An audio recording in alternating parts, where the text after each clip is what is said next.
teman-teman muda Katolik. Selamat datang kembali di podcast Sign Suara Iman Generasi Now bersama aku Nala. Sebelumnya aku mau terima kasih banget buat teman-teman para pendengar setia Sign yang udah meluangkan waktunya untuk setiap hari mendengarkan episode terbaru yang pastinya seru-seru abis. Makanya pada ini kita gak akan lama-lama lagi. Kita akan mengundang bintang tamu kita, narasumber kita. Tadang. Bersama siapa kita? Halo, aku Pandan. Oke, halo Pandan. Apa kabar nih Pandan? Pastinya luar biasa banget nih Nal. Apalagi aku bisa diundang di podcast Sign ini. Gak sabar untuk berbagi dan bersharing bersama, ngobrol bareng. Oke. Kalau boleh tahu nih, kira-kira apa sih kesibukan Pandan sekarang ini?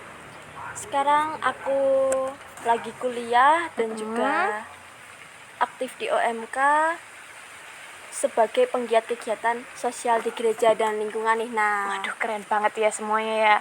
Karena kita kedatangan aktivis OMK, kita tema hari ini nggak akan jauh-jauh dari OMK. Jadi tema pada kali ini adalah OMK Agent of Change. Kita akan bersama-sama ngobrol tentang Agent of Change itu apa sih? Terus kenapa kok OMK itu harus banget repot-repot mikirin tentang sebuah perubahan sosial? Kita akan tanya ke Pandan. Gimana nih Dan? Nah, kalau udah membahas tentang OMK gini pasti seru banget sih ya. Betul. Pas banget nih sama tema Sign hari ini bakal aku kaitin dengan sebuah surat apostolik yang penting, yaitu Octogesima Adveniens. Apa tuh? Nala udah pernah dengar belum? Belum nih, apa ya? Teman-teman yang lain? Belum. Nah, jadi Octogesima Adveniens ini adalah surat apostolik yang ditulis oleh Paus Paulus ke-6 pada tahun 1971. Octogesima Adveniens ini ditulis untuk memperingati 80 tahun ajaran sosial gereja. Waduh, udah lama banget ya. Berapa tahun tuh? Sekitar 50 tahunan yang lalu ya nggak sih? Oh, benar. Udah lama kan? Banget. Baru pertama kali denger nih. Terus 971 ya. Ibuku aja baru lahir 72, ini lebih tua dari ibuku nih. Emangnya masih relevan ya? Nah, justru itu Nal. Ternyata isi Octogesima Adveniens ini masih relevan banget untuk dipakai saat ini. Karena Paus Paulus ke-6 sendiri bilang bahwa dunia saat ini sedang berubah secara cepat dan gereja itu perlu hadir untuk menanggapi perubahan besar ini. Tapi solusi yang ditawarkan bukan solusi politik-politik gitu, tetapi dengan prinsip iman dan moral. Beliau juga mengajak kita, terutama generasi muda, untuk aktif dan berpartisipasi melihat isu-isu di lingkungan sekitar kita dengan membaca tanda-tanda zaman dan juga melakukan aksi konkret atau tindakan nyata. Aduh, menarik nih ya. Jadi kita itu sebagai OMK harus bergerak aktif gitu ya, gak boleh mager. Jadi kita tuh harus peka sama keadaan sekitar gitu ya Dan ya. Bener banget. Nah, kita sebagai OMK itu baiknya punya inisiatif dalam diri kita sendiri tanpa disuruh untuk membawa perubahan-perubahan. Di Octogesima Adveniens itu juga dibilangin gini, setiap orang itu punya tanggung jawab pribadi. Nah, bisa kita lihat kayak sekarang nih, banyak juga kan isu-isu lingkungan kayak sampah-sampah yang menggunung. Waduh ya ini. Yang pada nggak buang sampah di tempatnya. Terus isu kemiskinan dan juga ada isu intoleransi. Kita sebagai OMK itu nggak boleh kalau cuman cuek. Kita sekarang ini dipanggil untuk sebagai alat kasih Allah di masa sekarang yang akan membawa banyak perubahan positif walaupun kita melakukannya melalui hal-hal kecil aja. Aduh, sangat-sangat interesting gitu ya. Kalau gitu boleh nggak sih kita tahu contohnya apa sih, langkah kecil apa yang bisa kita lakukan itu? Boleh banget sih, Nal. Kalau aku sambil cerita pengalamanku boleh nggak? Aduh, boleh banget dong. Oke. Jadi waktu itu aku pernah ikut aksi bersih-bersih sungai sama teman-teman OMK di lingkunganku. Kalau dilihat bersih-bersih sungai itu cuman kayak ya udah bersih-bersih sungai aja, apa sih dampaknya? Nah, itu kita mulai bersih-bersih, kita juga dibantuin sama OMK lainnya. Oh gitu Iya, ya. banyak banget yang ikut. Oh. Nah, setelah selesai itu memang belum kelihatan dampaknya.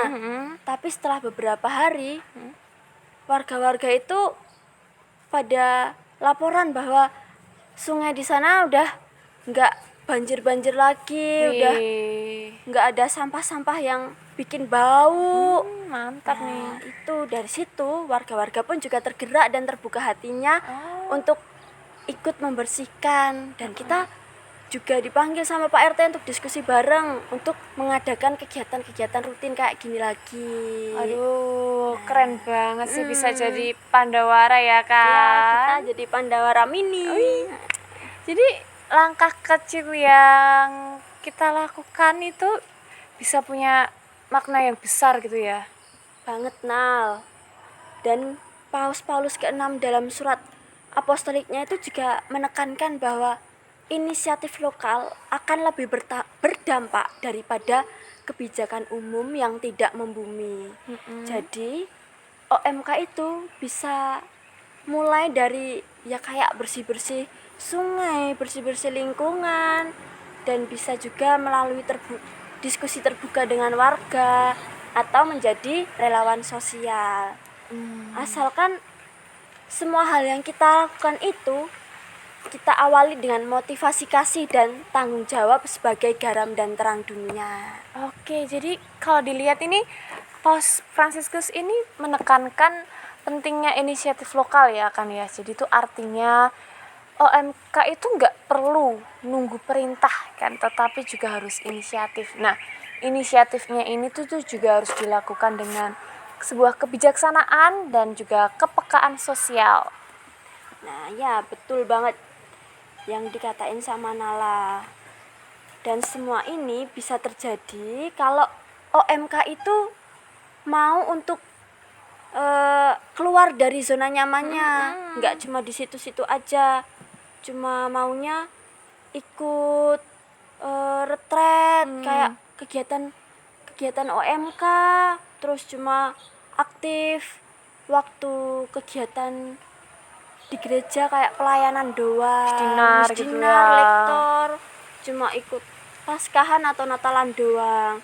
Tapi kita sebagai OMK juga perlu hadir dalam realitas sosial seperti bersih-bersih lingkungan, terus bantu-bantu warga sekitar yang miskin, kita bisa kasih bansos.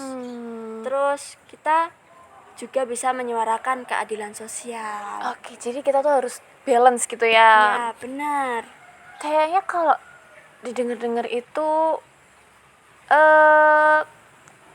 nggak mungkin cuman ngelakuin mulus-mulus aja kan ya, pasti ada tantangannya kan ya. Kira-kira apa sih tantangannya, ada nggak? Ada banget, Nal, pastinya, karena bisa kita lihat ya kalau umat-umat itu nggak sepenuhnya mendukung OMK. Kadang tuh kayak mereka ngomong, alah OMK tuh ngapain sih sok-sokan kayak aktivis mau buat perubahan, orang masih kecil juga bisa apa sih kalian itu. Sering dengar kan? Relate banget, jadi kita tuh dipandang rendah mentang-mentang masih muda kan ya. Tuh Makanya nyakitin banget gitu omong-omongan kayak gitu tuh.